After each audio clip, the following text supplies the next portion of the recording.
All right. So then let's go ahead and take a shift over to our books for this week. And our book is a series called The Headhunters.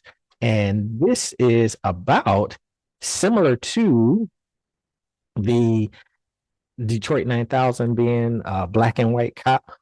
The Headhunters is about a black and white cop from the Detroit Police Department Internal Investigations Unit. It's a four-book series written by John Weissman and Brian Boyer. And the two cops in this are Captain Eddie Martin and Lieutenant Jake T.S. Putnam. The TS standing for tough shit. Okay. But just like Detroit 9000 was a very violent and gritty movie, these books, man, are very violent and gritty as well. The first book in the series, Heroin Triple Cross, the Headhunters, so Captain Martin, Lieutenant Putnam, they work to track down 30 cops because they're, again, part of the internal investigations unit, cop killers, and a heroin kingpin by the name of Henry Paquette, who sort of becomes the main antagonist throughout the series. Paquette is their sort of white whale, the guy they can never catch. He's always doing dirty. So throughout the series. So that is book number one. Book number two is the Starlight Motel incident. And in that one, what happens is a radical Black Muslim group cuts in on Paquette's action, and that just sparks an all out war. And throughout this, both sides, the Muslims and Paquette, they have dirty cops on the take. So again, it's up to the headhunters in this one to find out who's knocking off who and to try to put a stop to this drug war. Okay. The third one, Three Faces of Death. In this one, Putnam and Martin are summoned to Chicago. So again, Detroit cops, but they wind up going to Chicago, connection to the prior episode. And they are assigned to assist the Secret Service in tracking down kidnappers of a Detroit businessman. So it's just Detroit businessman and publishing magnate who gets kidnapped in Chicago. So headhunters have to go out there.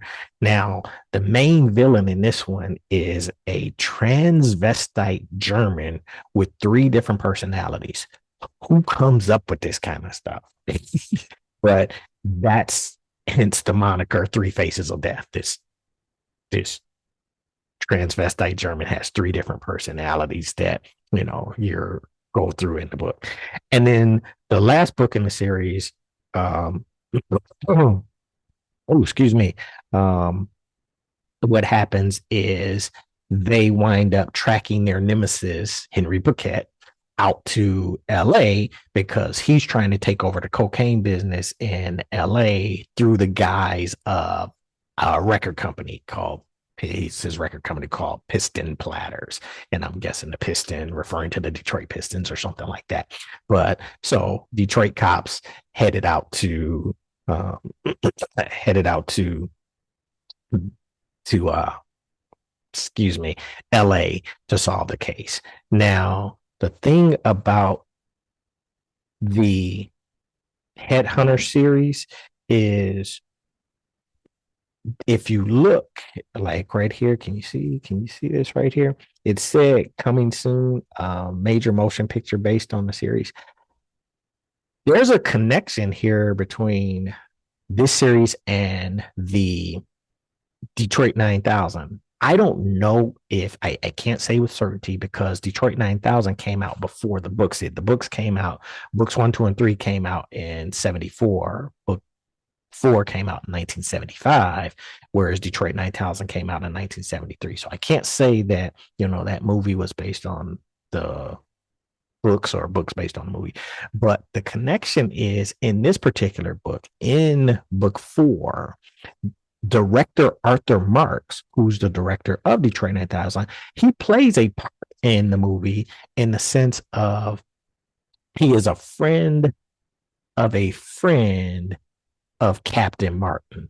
And thus, director Arthur Marks lets Jake and Eddie use his boat to kind of hide out on or stay on while they're out there in LA. And so while reading this, I was just really wondering, did the authors really know director Arthur Marks, or was it, you know, did they just kind of use him because of the Detroit 9000 connection? I couldn't find that information, but I just thought it was interesting that you got this series about some cops from Detroit, with the book saying that there was going to be a movie coming up, and the director of Detroit 9000 played a prominent part in book 4 in the series. So I wonder if Boyer and Weisman really knew director Arthur Marks. The other interesting thing is Wiseman and Boyer, they were writers or journalists for our local newspaper, the Detroit Free Press. And although their books represented Detroit, they made Detroit seem like the most dangerous place in the world. At the beginning of books 1 and 2, there's like an author's intro notes, and here's what they wrote in the intro to book 1. This is a work of fiction. It is dedicated to Detroit, America's meanest city. If the events depicted here haven't happened yet, they probably will. It's that kind of place. Wow. And then in book 2, they wrote, this book is dedicated to our wives who made us get the hell out of Detroit, America's meanest city. So I was just like, that's crazy. But with that being said, again, I think it's a great read.